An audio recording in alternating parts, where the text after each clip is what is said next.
Ciao, sono Luca. Se hai appena ricevuto il tuo ukulele e ti stai domandando quali sono i prossimi passi, ecco una breve guida per iniziare al meglio. Grab a ukulele and make it roll. We call it Magic U for Roll. Per prima cosa, perché lo strumento non è accordato? Tutti gli strumenti venduti dal mercatino dell'ukulele vengono accordati e settati prima della spedizione, ma le corde in plastica nuove tenderanno sempre a scordarsi perché non hanno raggiunto ancora il massimo snervamento necessario per stabilizzare la cordatura. Questo processo richiede almeno un paio di settimane di continue riaccordature, ma è possibile stabilizzare la corda con rapidità attraverso i nostri consigli. Ma non diamo nulla per scontato.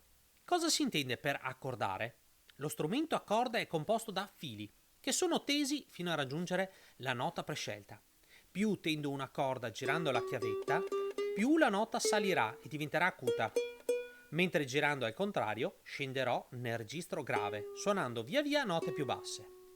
L'ukulele è accordato in questo modo: G, C e A. Le singole lettere sono un modo in uso nei paesi anglosassoni per definire le note. Per meglio capire questo aspetto, ripetiamo le note musicali così come conosciute da molti di voi. Do, Re, Mi, Fa, Sol, La, Si. Bene, per gli anglosassoni le note sono chiamate come delle lettere. Avremo quindi una A per definire il La, B per il Si, C per il Do, D per il Re, E per il Mi, F per il Fa ed infine il G per il Sol. Traducendo quindi le note dell'ukulele G, C e A nella nostra nomenclatura avremo queste note partendo dall'alto: G, Sol, C, Do, E, Mi, A, La. Per accordare uno strumento a corde avremo bisogno di conoscere il suono di ogni singola nota. Solo in rare eccezioni, infatti, l'uomo riesce a conoscere, senza altri riferimenti, il suono di una nota. In questo caso si parla di orecchio assoluto. Se non sei tra questi rari e casi fortunati, sarà necessario sentire il suono di ogni singola nota aiutandosi con app del cellulare, audio registrati o emessi da strumenti già accordati e accordando lo strumento facendo in modo che la corda suoni esattamente come il suono emesso. Questo richiede un po' di esperienza e un buon orecchio, ma fortunatamente la tecnologia ha creato anche un sistema ancora più semplice per accordare. L'accordatore è uno strumento che attraverso un monitor ti indica esattamente quale nota stai suonando pizzicandola, rendendo molto più semplice il compito di intonazione. Esistono principalmente due tipi di accordatori. I primi sono app per cellulare o dispositivi specifici che rilevano il suono registrandoli da un microfono, che riportano sullo schermo la nota che sente. Poco pratici in ambienti rumorosi, ma molto spesso è possibile trovare app gratuite per cellulare di questo tipo. L'alternativa è l'accordatore chiamato a pinza, che viene pinzato alla paletta dello strumento e rileva solo la vibrazione della corda suonata, traducendola in una nota riportata sullo schermo. In generale, gli accordatori utilizzano la nomenclatura anglosassone per riportare nel monitor la nota che state suonando, probabilmente per occupare meno spazio nel dispositivo. In entrambi i casi dovrete suonare con insistenza la corda per far apparire la nota che state suonando, che si modificherà man mano che girate la meccanica. Il compito ora è quello di cambiarla fino alla lettera corretta che corrisponde alla nota corrispondente. Ricordo che dovremo girare la meccanica e tendere la corda per salire con le note, oppure in senso contrario per scendere con le note. Facciamo un esempio. Suonando la prima corda partendo dal basso mi appare la lettera F. Dovrò andare alla nota A.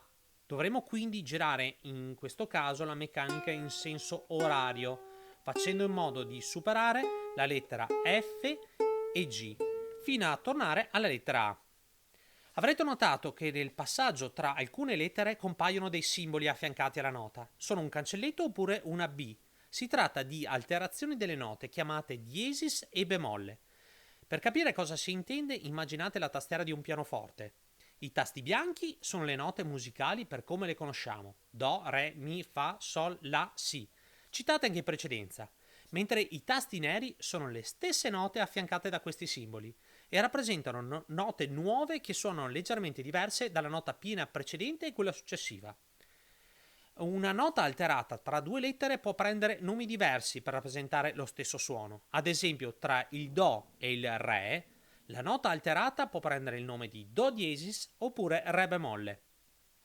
Riprendendo la nostra accordatura, una volta raggiunta la lettera e quindi la nota esatta, basterà fare in modo che la barretta sia allineata esattamente al centro. In molti modelli il monitor passa dal colore rosso a quello verde per poter evidenziare il raggiungimento della nota perfettamente intonata.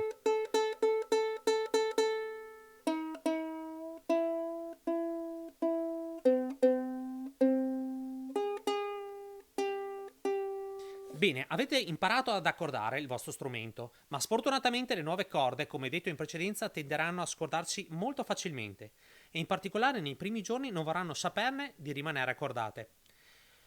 Non allarmarti. Seguendo i nostri consigli andremo ad allungare la corda in modo da distenderla al massimo e quindi a stabilizzarla in maniera praticamente definitiva. In pochi minuti potrete iniziare a suonare senza la necessità di riaccordare ogni minuto.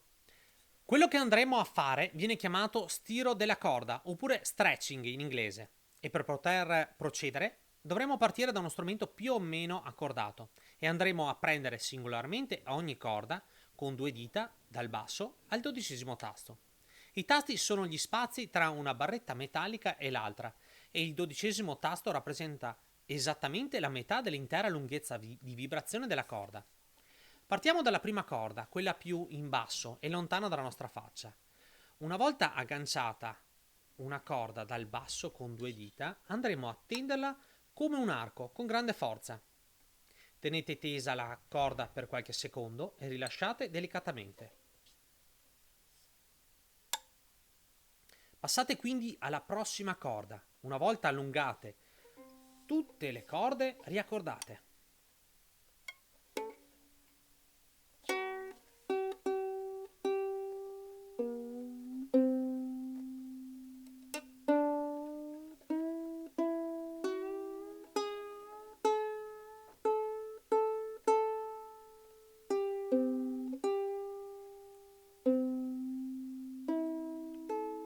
Ripetete questo ciclo accordatura, stiro accordatura fino a che non noterete un miglioramento sensibile. Generalmente sarà necessario ripetere l'operazione per almeno 3 volte, mentre se non notate un miglioramento allora provate ad esercitare più forza nello stiro. Nei nostri strumenti escludiamo problemi alle meccaniche, che potrebbero invece presentarsi in ukulele della concorrenza. In questo caso il nostro consiglio è quello di chiedere subito il reso dello strumento. Una meccanica non funzionante potrebbe essere un incubo e rendere impossibile il suonare. Una volta stabilizzata la corda potrete iniziare a suonare senza pensieri.